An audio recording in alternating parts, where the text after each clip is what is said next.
Hello जय हिंद साथियों, स्वागत है आप सभी का सत्य एक्सीलेंट यूट्यूब चैनल पे। आज की डेट में जो छात्र गए थे एग्ज़ाम देने आईटीआई सेकेंड ईयर के, उनसे मैं रिक्वेस्ट करूंगा कि आप इस वीडियो को कंप्लीट देके अपना आंसर की मिला सकते हैं। और जो छात्र आज की डेट में एग्ज़ाम देने नहीं गए थे, अगली जो डेट आने वाली है उसमें यदि आप एग्ज़ाम देने वाले हैं तो आपसे मैं रिक्वेस्ट करूंगा कि आप इस वीडियो को कंप्लीट देखिएगा और सारे क्वेश्चनों को समझने का प्रयास कीजिएगा। और इस तरह आप एक अनुभव लगा सकते हैं किस तरह के क्वेश्चन पूछे जाते हैं, तो हमें किस तरह की तैयारी करनी चाहिए। तो चलिए क्वेश्चन स्टार्ट करते हैं। ये जो क्वेश्चन है ITI second year electrician trade theory का है, ध्यान रखिएगा। यहाँ पर क्वेश्चन शुरू करते हैं। पहला क्वेश्चन उन्होंने बताया जो कि आज की डेट में जो छात्र गए थे एग्जाम देने, आज अपने कॉलेज के 6-7 छात्र गए थे, जो कि बहुत सारे क्वेश्चन उन्होंने बताया, लेकिन जो इंपॉर्टेंट मुझे लगा सभी मैंने यहाँ पर कवर किया, क्योंकि बार बार कोई क्वेश्चन एक ही बार बताना अच्छा लगता है। कुछ क्वेश्चन ऐसे थे जो कि कई बार रिपीट हुए, जो कि मैंने पहले भी बता चुका हूँ। चलिए क्वेश्चन स्टार्ट करते हैं। पहला क्वेश्चन पूछा गया था, जिन्होंने बताया कि गतिशील रूप से प्रेरित ईएमएफ के लिए सूत्र क्या है। देखिए पहले तो आप ईएमएफ का जान लीजिए। जो आपका ईएमएफ होता है इसका पूरा नाम होता है इलेक्ट्रोमोटिव फोर्स।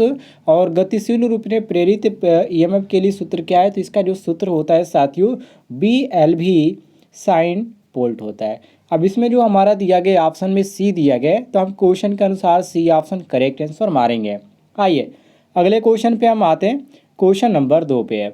क्वेश्चन नंबर 2 में पूछा गया था कि डीसी जनरेटर में इंटरपोल कैसे जुड़े होते हैं, आर्मेचर के साथ श्रृंखला में या आर्मेचर के साथ समांतर में या शंट फील्ड के साथ श्रृंखला में या शंट फील्ड के साथ समानांतर में। तो साथियों यहाँ पर आपका सही हो जाता है ऑप्शन नंबर ए, जो कि यहाँ पर दिया गया है आर्मेचर के साथ श्रृंखला में।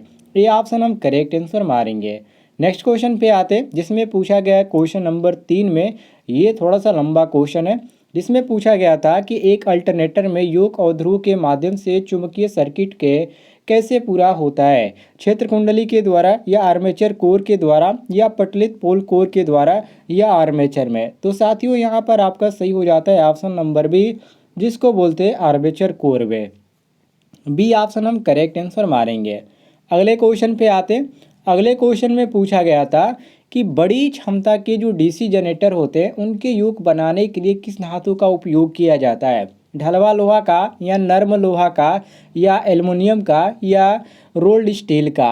तो साथियों इसमें प्रयोग किया जाता है रोल्ड स्टील का, जो कि ऑप्शन में आपका डी दिया गया है। तो हम क्वेश्चन के अनुसार डी ऑप्शन करेक्ट आंसर मारेंगे। आप सभी लोग रट लीजिएगा।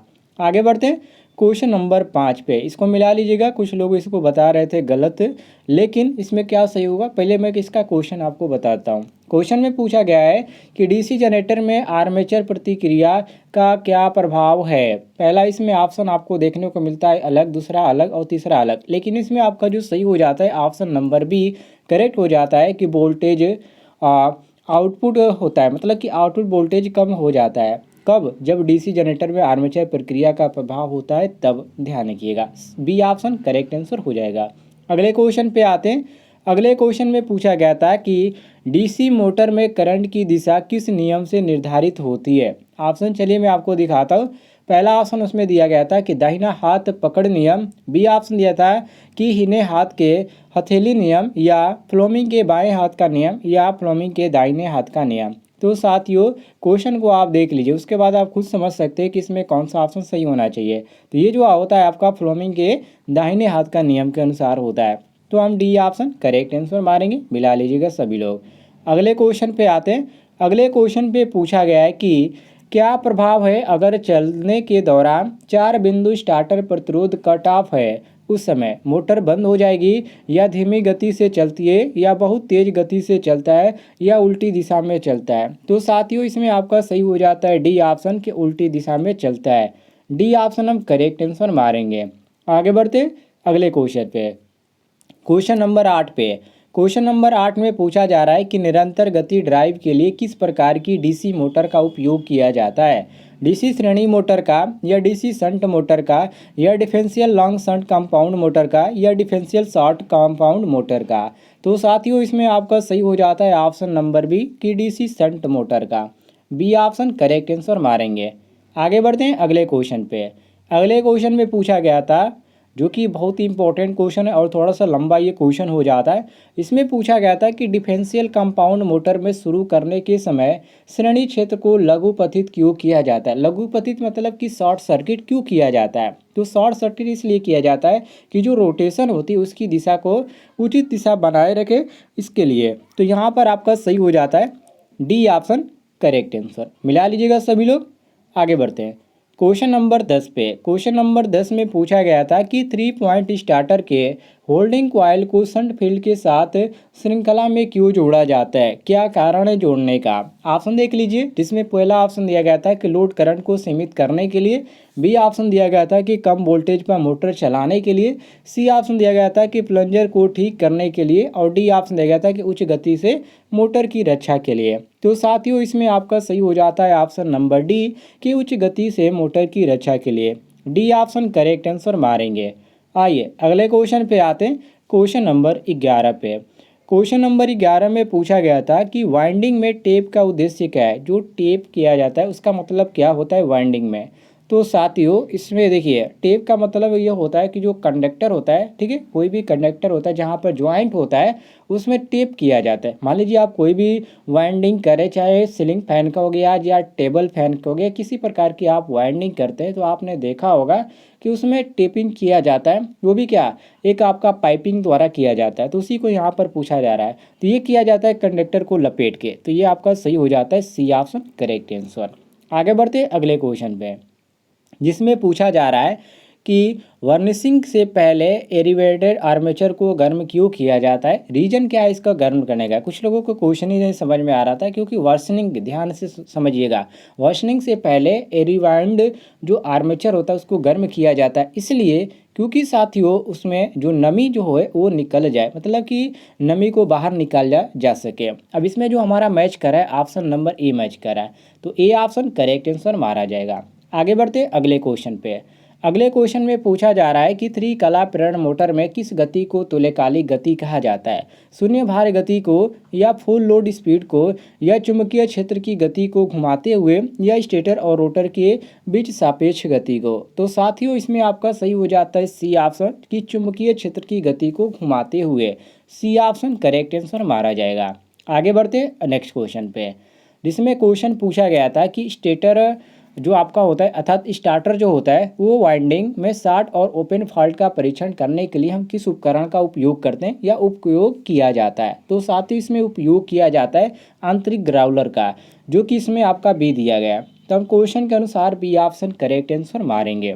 नेक्स्ट क्वेश्चन को देखते हैं। नेक्स्ट क्वेश्चन में पूछा गया है क्वेश्चन नंबर 15 में कि आपूर्ति देने से पहले वाइंडिंग में कौन सा परीक्षण आवश्यक है। ग्राउंड टेस्ट, या पोलैरिटी टेस्ट, या ओपन सर्किट टेस्ट, या शॉर्ट सर्किट टेस्ट। तो साथियों इसमें जो ज़रूरत पड़ती है वो पोलैरिटी टेस्ट की ज़रूरत पड़ती है। बी ऑप्शन करेक्ट आंसर हो जाएगा। अगले क्वेश्चन को देखते हैं, जिसमें अगला क्वेश्चन पूछा गया। ये थोड़ा सा लंबा क्वेश्चन था और ये 2 बार रिपीट हुआ है, ठीक है। मैं इसको कवर नहीं करना चाहता था, लेकिन ये आपका 2 बार रिपीट हुआ है इसलिए मैंने ये कवर कर दिया। जिसमें पूछा गया है कि इंसुलेशन, पहले आप समझ लीजिए क्वेश्चन को। कह रहा है कि त्रिकला प्रेरण मोटर के इंसुलेशन प्रतिरोध को मापने के लिए किस उपकरण का उपयोग किया जाता है। तो देखिए, जब भी इंसुलेशन की बात किया जाए, ठीक है, उस पर जब इंसुलेशन की बात किया जाए और इंसुलेशन के ऊपर प्रतिरोध की मापने की बात किया जाए तो उस समय हम मेगर का उपयोग करते हैं, ठीक है। कोई भी किसी भी स्थिति में हम बात करें तो उसमें मेगर का उपयोग किया जाता है। बाकी आपको कन्फ्यूजन करने के लिए बहुत सारे ऑप्शन दिए जाएंगे, जैसे कि मल्टीमीटर, ओम मीटर, या श्रेणी प्रकार ओम मीटर, लेकिन आप मारेंगे option number A correct answer. आप ध्यान दीजिएगा। अगले क्वेश्चन को देखते हैं। अगले क्वेश्चन में पूछा गया है कि यदि स्लिप रिंग इंडक्शन मोटर, और ये देखिए, यदि ये थोड़ी सी दिक्कत हो रही है, क्वेश्चन नंबर 17 को देखिए। यदि स्लिप रिंग इंडक्शन मोटर में रोटर वाइंडिंग खुले परिपथ में स्टार्टिंग किया जाता है, मतलब कि स्टार्ट किया जाता है, तो मोटर का प्रभाव क्या होगा। किस स्थिति में कहा जा रहा है, तो खुले परिपथ में। कहाँ पर, स्लिप रिंग इंडक्शन मोटर में। तो साथियों उस समय क्या होगा, तो उस समय जो मोटर होगा वो नहीं चलेगा, मतलब कि वर्क नहीं करेगा। ध्यान रखिएगा, ये आपका ए ऑप्शन करेक्ट हो जाता है। अगले क्वेश्चन को देखते हैं, जिसमें क्वेश्चन में पूछा जा रहा है कि यदि प्रकाश की तीव्रता कम है तो सौर सेल का क्या होगा। आउटपुट बढ़ता है या आउटपुट घटता है, या इनपुट वही रहता है, या सेल में कोई आउटपुट नहीं है। तो साथियों इसमें होता है, क्या होता है, आउटपुट होता है। आउटपुट क्या हो जाता है, घट जाता है। तो ये हम बी ऑप्शन करेक्ट आंसर मारेंगे। आगे बढ़ते हैं अगले क्वेश्चन पे। अगले क्वेश्चन में यहाँ पर पूछा जा रहा है कि वितरण प्रणाली में वितरकों के लिए सब स्टेशन में कौन सी विद्युत लाइन जोड़ती है। पहला ऑप्शन फीडर, बी ऑप्शन वितरक और सी ऑप्शन सर्विस लाइन और डी ऑप्शन सर्विस मैन। तो इसमें आपका सही हो जाता है ए ऑप्शन, जिसको बोलते हैं हम फीडर। ए ऑप्शन हम करेक्ट आंसर मारेंगे। आगे बढ़ते हैं अगले क्वेश्चन पे। क्वेश्चन नंबर 20 में, जिसमें यहाँ पर क्वेश्चन पूछा गया था कि क्या कारण है जो एसी की तुलना में डीसी ट्रांसमिशन पर कंडक्टर क्रॉस सेक्शनल क्षेत्र को पूरी तरह से उपयोग किया जा सकता है। रीजन यहाँ पर पूछा गया था, तो रीजन इसका ये हो जाएगा कि इसमें जो कोरोना हानि होती है वो बिल्कुल नहीं होती है। इसमें आपका डी ऑप्शन करेक्ट आंसर हो जाता है। तो जो छात्र आज की डेट में एग्जाम देने गए थे, कमेंट में ज़रूर बताइएगा कितने क्वेश्चन आपने सही किया। और जो छात्र अभी तक एग्ज़ाम देने नहीं गए, उनका जब एग्ज़ाम होगा तो उनसे मैं रिक्वेस्ट करूंगा कि आप चैनल को सब्सक्राइब कर लीजिएगा। कोई भी आईटीआई से संबंधित पेपर होती है या कोई भी जानकारी आती है तो आपको जानकारी समय पे मिलती रहेगी।